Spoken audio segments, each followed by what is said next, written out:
Le maillot jaune. Manu est un adolescent de 13 ans. Ses parents sont propriétaires d'un café dans un petit village du sud de la France. Les tables du café ne sont jamais complètement pleines. À la fin du mois, ils arrivent tout juste à vivre. Manu est un passionné de vélo. Tous les dimanches matins, il part avec toute une équipe faire une course de 25 kilomètres. Les journaux publient à l'avance une carte du Tour de France avec les différentes villes-étapes. Manu et ses parents lisent qu'en juin prochain, le Tour de France va passer dans leur village. Quelle chance! Ce jour-là, tous les commerçants vont faire de bonnes affaires et ensuite, on va voir les coureurs en vrai. Manu est fou de joie. C'est le 25 juin que le Tour doit traverser le village. 2 jours avant, des voitures publicitaires arrivent avec leur musique. Tout le monde sort dans la rue.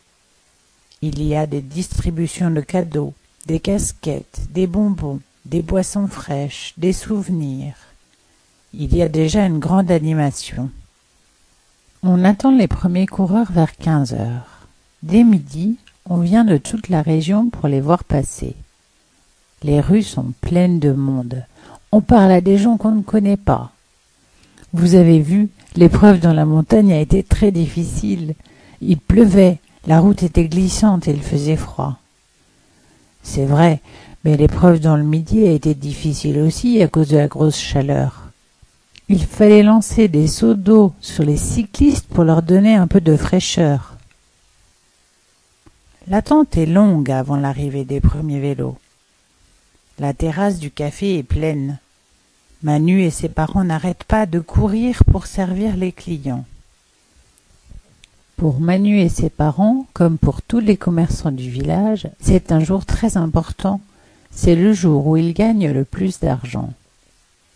Ils ont tous sur la tête des casquettes publicitaires. Il y a de la musique partout.